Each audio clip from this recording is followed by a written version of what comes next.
तो फिर उनकी शुरुआत क्रिश्चियन ऐसी होती है जो एक जियोलॉजिस्ट है, और जैसे ही वो घर पहुंचता है तो देखता है कि उसकी वाइफ खाना पकाने के बजाय किचन का पाइप ठीक कर रही थी।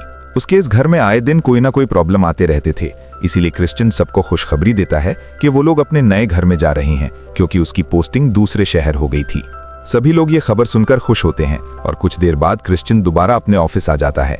यहाँ ऐसी उसे अपना कुछ सामान पैक करना था, और आज क्योंकि उसका आखिरी दिन था तो उसे अपने कोवर्कर्स के साथ लंच भी करना था। सभी काम खत्म करने के बाद वो यहाँ से जाने ही वाला था कि एकदम से उसने एक अलार्म सुना। जल्दी ऐसी उसने मॉनिटर्स पर जाकर चेक किया तो पता चला कि जमीन का ग्राउंड वाटर अचानक ऐसी नीचे चला गया है, लेकिन उसके अलावा यहाँ पर कोई और हरकत नहीं हुई।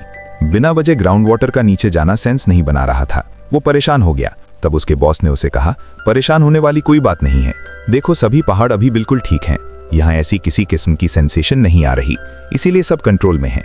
क्रिश्चियन उसकी बात मानकर चला तो जाता है, लेकिन यहाँ ऐसी घर और घर से फेरी तक के रास्ते में वो यही सोच सोचकर परेशान हो रहा था कि ग्राउंड वाटर इतना नीचे कैसे जा सकता है। ये लोग जब फेरी में चढ़ने के लिए इंतजार कर रहे थे तब ऐसी क्रिश्चियन की नजर एक पहाड़ पर गई और अचानक उसे कुछ याद आया। वो यहाँ से वापस जियोलॉजी सेंटर की तरफ भागा और उसने अपने पुराने कोवर्कर ऐसी से बात की और उसे बताया कि मसला सेंसर्स में नहीं बल्कि उन तक जाने वाली केबल्स में होगा। क्रिश्चियन ने उन्हें समझाया कि ग्राउंड वाटर अचानक ऐसी गायब नहीं हो सकता, वो हवा थोड़ी है जो उड़ जाए। ग्राउंड वाटर नए रास्ते बनाकर नई लेयर्स बनाएगा जिससे फ्रिक्शन पैदा होगी। अगर उनका कांटेक्ट टूट गया है और वो कुछ डिटेक्ट नहीं कर पा रहे तो इसका साफ मतलब है कि फ्रिक्शन ने केबल्स को तोड़ दिया है। अब क्रिश्चियन और उसके कोवर्कर्स जब केबल चेक करने के लिए जाते हैं तो पता चलता है कि वो वाकई टूट चुकी थी। दोनों वापस सेंटर में आए और क्रिश्चियन इस बात से बहुत गुस्से में था कि ये लोग हालात को सही सही एनालाइज नहीं कर पा रहे। ऐसे सिचुएशन में ये सिर्फ येलो वार्निंग ही दे सकते हैं, यानी सबको हल्के खतरे वाली वार्निंग दे सकते हैं। इससे शहर में घबराहट तो नहीं फैलेगी, और क्रिश्चियन को लग रहा है कि खतरा बहुत बड़ा है। खैर, इस टाइम वो अपने बच्चों के पास चला जाता है और ये देखकर घबरा जाता है कि बच्चे फेरी के पास नहीं थे। बच्चे असल में आ गए थे अपनी मॉम के पास होटल में। क्रिश्चियन का बेटा उसे कहता है कि मैं कल को अपनी मॉम के साथ ही आ जाऊंगा, इसीलिए क्रिश्चियन अब अपनी बेटी को लेकर यहाँ से जाने लगता है। दूसरी तरफ जियोलॉजी सेंटर में जॉर्ज ने देखा कि सेंसर्स अजीब डेटा दिखा रहे थे और पत्थरों में कॉन्ट्रैक्शन हो रही थी। जॉर्ज ने फौरन अपने बॉस को खबर की। वो भी हालात को देखकर घबरा गए और सेंसर्स को चेक करने के लिए खुद अपने साथी के साथ उन्होंने पहाड़ के अंदर जाने का फैसला किया। इधर परेशानी में क्रिश्चियन ने भी दोबारा जियोलॉजी सेंटर में कॉल की, ये जानने के लिए कि वहां क्या हो रहा है। जॉर्ज ने उसे भी सारे हालात बताए और वो भी घबरा गया और फिर जल्दी ऐसी वापस गया। उसने पुरानी कुछ फाइल्स निकाली। उसे याद पड़ रहा था कि ऐसा कुछ काफी पहले भी हो चुका है और उसने इसके बारे में रिसर्च की थी। इन रिकॉर्ड्स के जरिए उसे पता चलता है कि असल में पहाड़ फैल नहीं रहे थे बल्कि वो आपस में खिंच रहे थे, एक दूसरे के करीब आ रहे थे, और ये साइन था सुनामी आने का। सुनामी आने ऐसी पहले समुद्र के आसपास के पहाड़ और जमीन ऐसे ही खिंचने लगती है। उसने दोबारा सेंटर में फोन किया। वो चाहता था कि बॉस को वो सारे डेटा के बारे में बताएं, लेकिन बॉस तो इस टाइम थे पहाड़ के अंदर, और जैसे ही बॉस और उसका साथी पहाड़ से बाहर निकलने का फैसला करते हैं, अचानक यहाँ पे तेज झटका आता है, जलजले का। पहाड़ हिल जाते हैं। इन दोनों को ही बुरी चोटें आती हैं और बॉस के तो साथी का पांव भी इन्हीं पहाड़ों के पत्थरों में फंस जाता है। इस खतरनाक टाइम में इन दोनों का कांटेक्ट जियोलॉजी सेंटर ऐसी से भी खत्म हो गया था। उन्हें यह भी पता चला कि कई जगहों पर पानी का लेवल नीचे गिरना शुरू हो गया है, यानी वो भी समझ गए कि सुनामी आने वाला है। यहाँ क्रिश्चियन ने अपने कोवर्कर को कॉल करके कहा कि जियोलॉजी सेंटर ऐसी फौरन अलार्म बजा दो, रेड अलर्ट दे दो और सभी लोगों को शहर ऐसी बाहर निकाल दो। मार्गरेट ने भी सुनामी के अलार्म बजा दिए। सभी लोग तेजी से शहर ऐसी निकलने लगे थे। शहर में अफरा तफरी मच गई थी। यहाँ से कुछ ही देर में जब ये लोग अपने कलीग्स को बचाने के लिए पहाड़ के पास जाते हैं तो जलजले के कुछ और झटके लगते हैं। पत्थर टूटकर उनमें से एक पत्थर बॉस के सर पर लग जाता है और उसकी वहीं पर मौत हो जाती है। यहाँ क्रिश्चियन अपनी बेटी को लेकर सड़क पर खड़ा था। ट्रैफिक जाम हो चुका था और वो तेजी से लोगों को गाड़ियों ऐसी निकालकर ऊपर की जगहों और रोप भागने को कह रहा था। इसी दौरान वो देखता है कि उसकी नेकबर दो कार के दरमियान में स्टक हो गई है। वो अपनी बेटी ऐसी से कहता है कि तुम नेकबस के साथ आगे जाओ, मैं उसे बचा कर आता हूँ। दूसरी तरफ हमें होटल का सीन दिखाया जाता है जहाँ पर क्रिश्चियन की वाइफ एडन काम किया करती थी। वो दरवाजा नॉक कर करके सभी गेस्ट को अलर्ट कर देती है और तभी वो नोटिस करती है कि उसका बेटा कहीं पर भी नहीं था। दूसरी तरफ क्रिश्चियन ने भी अपने नेकबर को बचा लिया था। वो उसे सहारा देते हुए ऊपर की तरफ ले जाने की कोशिश भी नहीं था, पर वो देखता है कि सुनामी उनके बहुत करीब आ चुका है। इस टाइम में वो ज्यादा कुछ नहीं कर सकता था, इसीलिए वो अपने नेकबर को लेकर एक कार के अंदर बैठ जाता है और उसी टाइम सुनामी का पानी उनकी कार को भी हिट कर देता है और ये दोनों बेहोश हो जाते हैं। होटल में अब एडन को उसका बेटा मिल गया था। वो उसे और अपने गेस्ट को लेकर तेजी ऐसी बाहर जाती है, पर दिखती है कि इमरजेंसी बस उन्हें छोड़कर ही जा चुकी है। सुनामी भी बिल्कुल उनकी आंखों के सामने आ गया था। वो लोग जल्दी से होटल के अंदर की तरफ भागते हैं और होटल के इमरजेंसी बंकर के अंदर चले जाते हैं, पर वो ग्वेस्ट अंदर आ नहीं पाती और इतने में ही पानी होटल के सारे शीशे तोड़ते हुए अंदर आ जाता है। एडन इस बंकर को बंद कर देती है, जबकि वो ग्वेस्ट अब इस पानी में ही बैठ चुकी थी।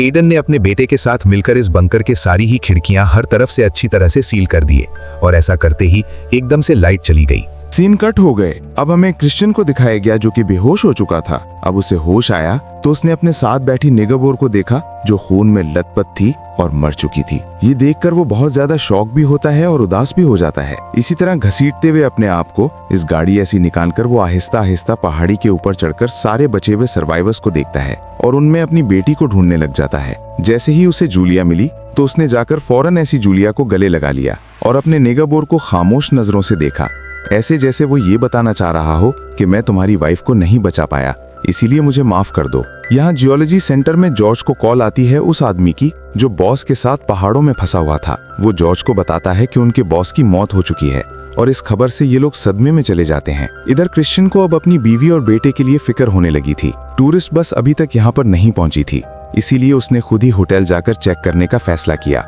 और अपनी बेटी को अपने नेगोबोर के हवाले कर दिया। इधर होटल के बेसमेंट का सीन दिखाया जाता है।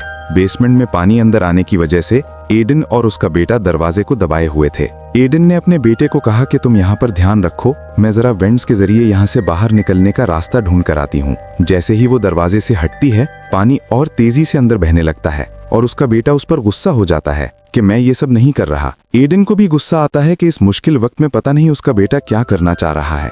इस टाइम यहाँ पर एक और आदमी भी रास्ता ना मिलने अरूप वो भी और ज्यादा पैनिक हो जाता है और एडन से कहता है कि अगर बाहर निकलने का रास्ता ना मिला और ऐसे ही हम मदद आने का इंतजार करते रहे तो जरूर मारे जाएंगे। इसी दौरान हम देखते हैं कि क्रिश्चियन भी तबाही वाले इस पानी के बहाव के साथ ही होटल की तरफ बढ़ता है। वो जब थोड़ी सी खुश्क जगह अरूप पहुंचा तो उसे टूरिस्ट बस भी नजर आ गई।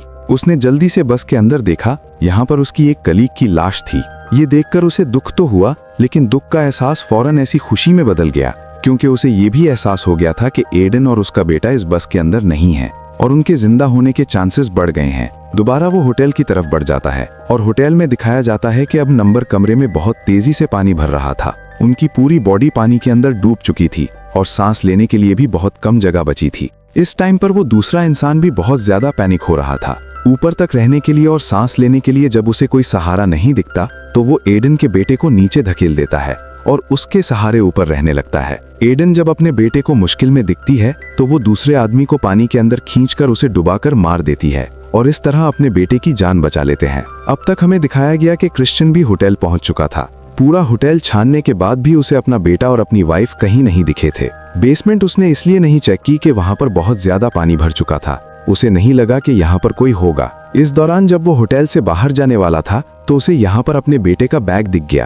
क्रिश्चियन को लगा कि अब वो दोनों मर गए होंगे। ये सोचते ही उसे इतना गुस्सा आया कि उसने खिड़की और वो पाँव मारना शुरू कर दिए। उसकी शोर की आवाज को एडन और उसके बेटे ने सुन लिया।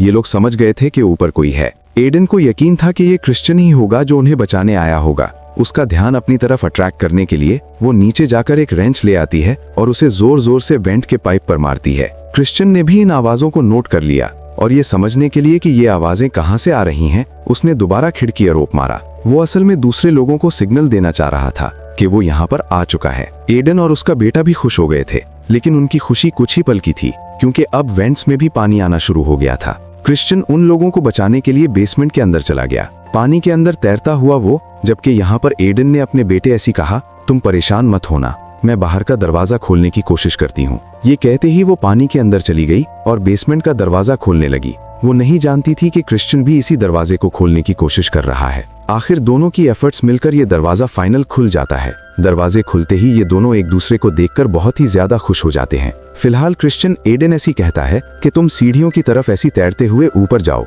मैं अपने बेटे को बचा कर लाता हूँ। क्रिश्चियन का बेटा भी अपने डैड को देखकर इस तरह ऐसी खुश हुआ था जैसे उसे सब मिल गया था। अब क्रिश्चियन उससे कहता है चलो आओ बाहर चलते हैं, पर वो बहुत ज्यादा डरा हुआ था। वो इस पानी के अंदर नहीं जाना चाहता था, लेकिन क्रिश्चियन उसे समझाता है कि अगर वो यहीं पर रहे तो फिर मारे जाएंगे, इसीलिए उन्हें ये खतरा मोल लेना पड़ेगा और पानी के अंदर तैरना पड़ेगा।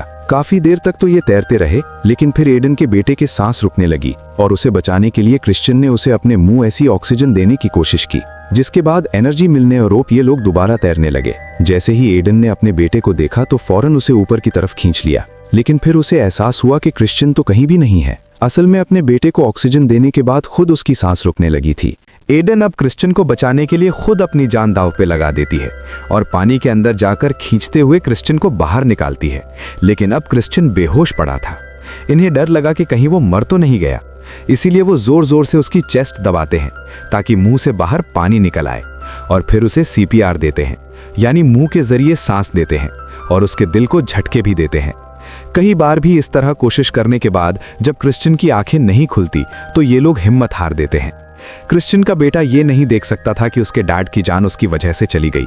वो इस गुस्से में जोर से चिल्लाता है और एक और मर्तबा जोर जोर से अपने डैड की चेस्ट दबाने लगता है। दोबारा मुंह से सांस देता है, यानी दोबारा CPR देता है, और इस मर्तबा आखिर क्रिश्चियन की आंखें खुल जाती है। ये उस टाइम इन लोगों के लिए बहुत ही इमोशनल मोमेंट था। तीनों एक दूसरे को देखकर एक दूसरे को गले लगा लेते हैं, जिसके बाद ये लोग यहाँ से चले जाते हैं ऊपर की पहाड़ी की तरफ जहाँ सभी सर्वाइवर्स थे।